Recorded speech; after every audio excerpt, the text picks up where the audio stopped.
Bonjour, nous sommes à Impact Édifiant, une émission qui a été mise en place précisément pour édifier précisément les jeunes entrepreneurs, leaders chrétiens et aussi non chrétiens.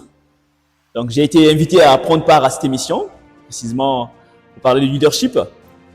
Donc je suis à votre écoute. Comment définissez-vous le leadership?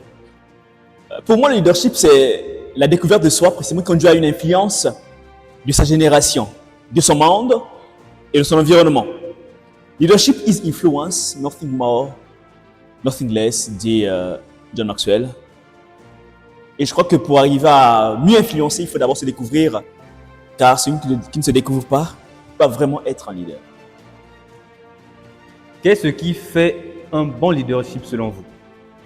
Je pense qu'un bon leadership est fait par le service.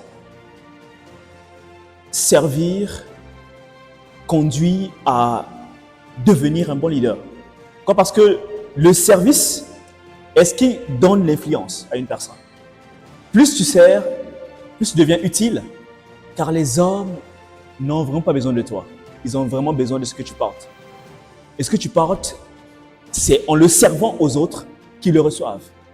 Et donc, service, je crois, c'est le mot que doit avoir un leader dans son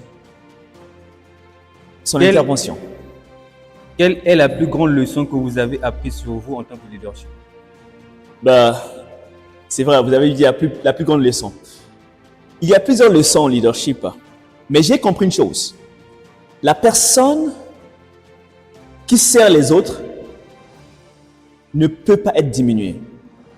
Et personne ne reste insignifiant en servant les autres. C'est-à-dire quoi? Quand tu sers les autres, tu ne peux pas être diminué ou rabaissé ou réduit à néant. Et tu ne peux pas être une personne insignifiante quand tu sers. Nous sommes dans un monde précisément où le service de croix est la réussite.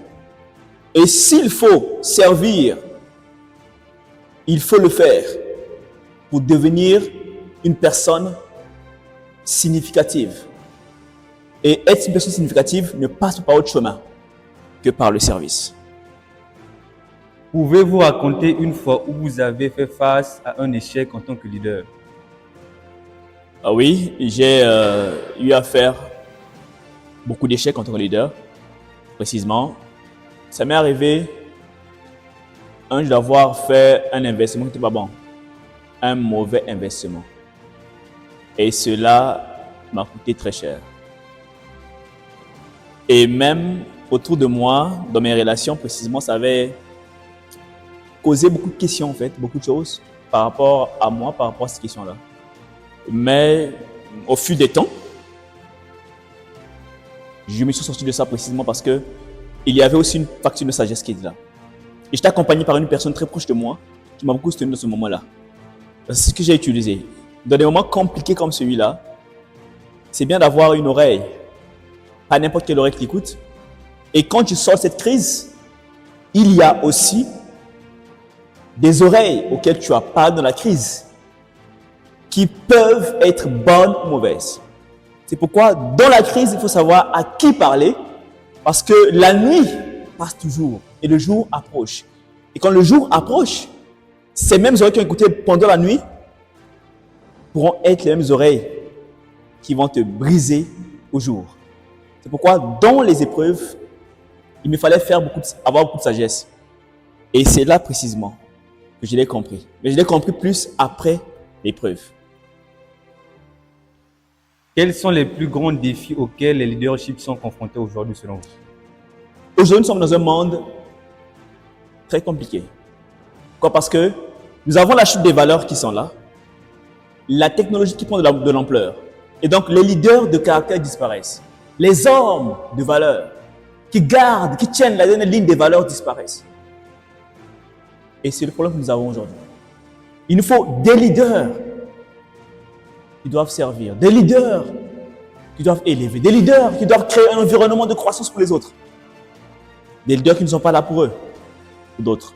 Et ça, le défi aujourd'hui, c'est d'avoir des leaders précisément intègres, droits, de caractère. Et nous sommes tous dans ce chemin-là pour bâtir cultiver et croître pour être ces personnes-là. Comment un leader peut-il rester pertinent dans un monde en constante évolution? Dans un monde de constante évolution, il y a beaucoup de nouvelles connaissances qui arrivent, de nouvelles choses. Un leader peut rester pertinent en ne restant pas un fût comme une tank, bien un réservoir, mais en étant une rivière. La rivière a toujours de l'eau à donner. La rivière ne tarit pas. La rivière donne encore et continue à donner parce que elle ne peut pas sécher. Mais un réservoir peut sécher quand on a trop puisé. Rester pertinent, c'est comme dit un de mes mentors. Tu as dit une chose pour la première fois, tu en as parlé pour la deuxième fois, la troisième fois, change la chose. Et tu ne peux que la changer si seulement tu es assez assis de la connaissance. Et la connaissance est ce qui fait de toi un leader pertinent, qui est tenu par le caractère et les valeurs. Tu vois, la connaissance seule ne suffit pas. Et pour rester pertinent dans tes interventions, il faut croître. Et pour croître, il faut devenir une rivière qui coule.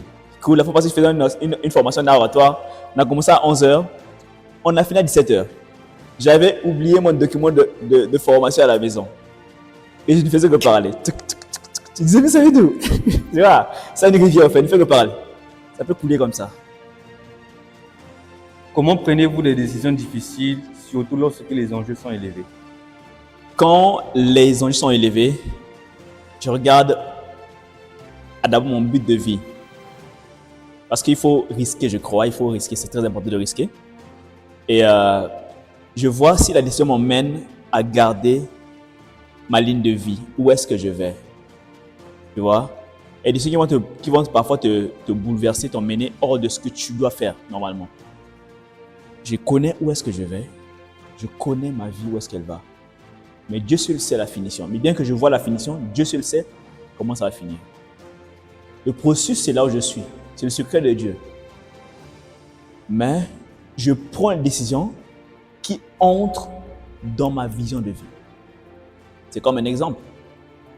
Des gens peuvent m'inviter, par exemple, à aller quelque part pour manger quelque chose. Manger peut-être un snack ou bien je ne sais pas quoi. Bien aller visiter un parc. Est-ce que cela, en ce moment-là, entre dans mon but de vie? Tu vois ça? Si ça rentre dans mon but de vie et que ça avance mon but, là, je peux m'engager dans ça. Mais si ça ne rentre pas dans mon but de vie, ça n'avance pas mon but, ça veut dire que ça retarde ma vie.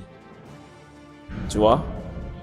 L'unité de la destinée, c'est le temps. Et le temps que tu donnes, tu ne l'auras plus. C'est pourquoi, à chaque décision, tu es en train de mettre en place, faire un vote de la personne que tu seras demain. Quand c'est crucial, regarde où est-ce que tu vas dans la vie. Et s'il faut risquer, risque pour le faire. Mais si le risque ne conduit pas là où tu dois partir, ne fais pas. Il y a des choses qu'il faut risquer pour les avoir. J'ai beaucoup risqué. Tu vas regarder la caméra, tu vas dire des mots brefs sur les dates. L'unité de la vie, l'unité de la destinée, c'est le temps. Ça nous est arrivé de commettre des erreurs. Même les mentors que nous avons, les coachs que nous avons, ont des faiblesses. N'oubliez pas ça.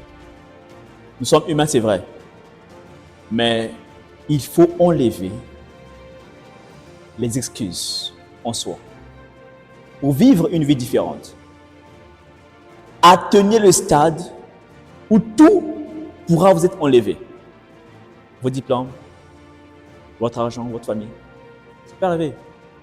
Mais où vous pourrez toutefois fleurir, redémarrer, parce que vous aurez investi des ressources inépuisables en vous. Et en vous, personne ne peut les enlever. Ce n'est que vous. Parce que vous, il n'y a que vous. Emmanuel Zewot. I love you.